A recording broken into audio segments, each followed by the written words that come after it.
Indian movement. And we need lessons now how to deal with this now too. And I am very honored to introduce our next speaker, Clyde Bellecourt, who is the founder and national director of the American Indian movement.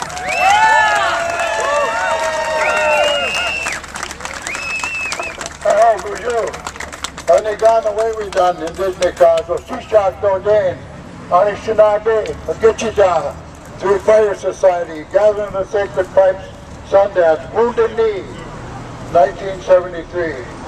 My spirit name is Thunder Before the Storm, and I certainly like that a lot better than Clyde. I'm of the Anishinaabe Nation, and one of my brothers is here with me today. I'd like to ask him to come up front here and say a few words after what I have to say. Have you ever been surrounded by the police force? Have you ever had your house kicked in, your doors kicked in and arrested? Have you ever been told to get on the ground and they handcuffed you and mace you? Has that happened to you? Let's hear it. Has it happened to you? Yes! Now you know what it's like to be an Indian. That's right. Because you are the new Indians. You're the new Indians of today. You're the ones they're coming after now. We stood in a peace not many years ago, in 1973, for 71 days. We went there in a peaceful manner because we felt that absolutely nothing was being done by this government to live up to its treaty obligations to Indian people. We knew that if we didn't stand up, that all of our resources would be taken. All of our land would be taken. And then they would continue to massacre Indian people. 121 million Indian people have been erased from the face of the earth. That's Columbus landed here. That's the conquistadors landed here. Whole tribes that have been totally annihilated. And the American Indian movement stood up and formed right here in North Minneapolis in 1968 because we felt that absolutely nothing was being done to upgrade the conditions that Indian people are forced to live under here in their own country. And we knew that 75% of all the resources left in America in 1968 was still on Indian land. We would never give up another ounce. And just 3 years after we formed, we were on the top 10 hit list of J. Edgar Hoover, the FBI. And you know about him, I don't have to tell you about him. He'd go home at night and get on a big high chair with his nylons on, and a big bulldog in the corner. And he said plans and ways on how he's going to get rid of the Kennedy brothers, Martin Luther King, Black Panthers, Weather Underground, and oh yes, the National Organization of Women were on that hit list too. Don't you ever forget that. And for the first time in history, without congressional approval, presidential approval, J. Edgar Hoover tested his new plan to eliminate all forms of public dissent. All forms of public dissent like going on right here today. And he tested it. He tested it at Wounded Knee. Even before we went to Wounded Knee that night, the armored personnel carriers were already there. We found that out during the trial. Barns around farmers, all this redneck society that surrounds John Birch Society. They already had armored tanks in their barns just waiting for us to make a move. And we went to Wounded Knee. It was going to be a very peaceful demonstration like taking place here today. But by morning, I was awakened in a church basement, told to come outside and take a look. And I looked around with my binoculars and I found 24 armored personnel carriers surrounding us. Takes some years to go into Iraq. Takes some years to go into Grenada. Takes some years to go anywhere. They got to have public support. They got to have congressional support. They have to have presidential support. But I think when he took the FBI one night to surround us. There's never been a surrounding like that ever took place anywhere in America.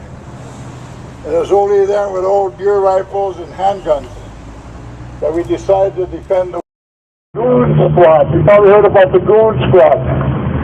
The FBI furnished them with high-powered rifles and guns and Native people, as they always done, and turned against Indian people. I know you have a lot of speakers here today, but we finally made a mistake again.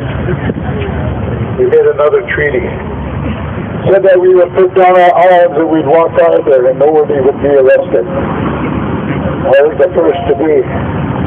A 14-count indictment, facing over 300 years in prison plus 2 life sentences. Plus 2 life sentences.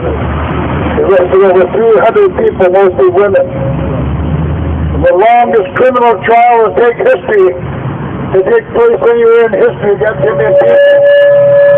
By the criminals. The criminals who surround us right here today. That surround us at Wounded Knee. And when the tide started to turn our way, and even the jury would come in the morning and smile at us, knowing that we were going to win that case. But finally went to jury 9.5 months. We proved governmental misconduct, illegal use of military forces, illegal search and seizure. It started to appear in the papers, believe it or not. And finally went to the jury. And the rest is history. A young lady, 46 years old, had a heart attack as a juror. And one of the most racist judges that was trying the case from South Dakota, even he had enough. He called us back into the courtroom. He wanted to bring the alternative jurors that were already excused back to fill that spot. And the federal government, the FBI, the Justice Department, knowing that they were going to lose that case, told the judge they wanted a mistrial. It's estimated they spent over $5 million on that trial here in St. Paul. And the judge had enough. And this is what he said. This is what can happen when the people stand together. This is what can happen when you get your legal defense offense team together and lawyers and people will defend you in court. The judge said, the rivers of justice, I quote him, the rivers of justice have been muddied in my courtroom for 9.5 months. It's not the Indian people that are guilty here. It's the United States federal government. It's the Federal Bureau of Investigation. It's the United States Justice Department. It's the Goon Squad. It's all the agencies that stand up to say it's surrounded them for 71 days.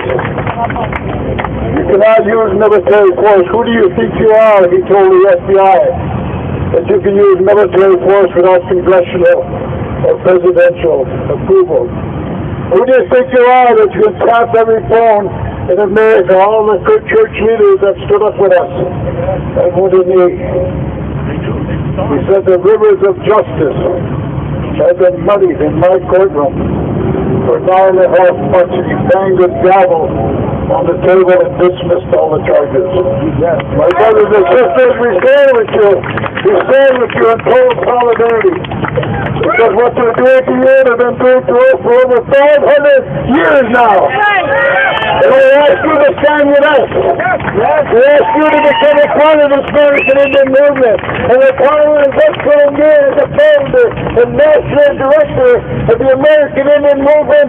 I trust every single one of you. We stand with us to stand for justice, stand for peace, and put it erase this ignorance that goes on in the classrooms every day.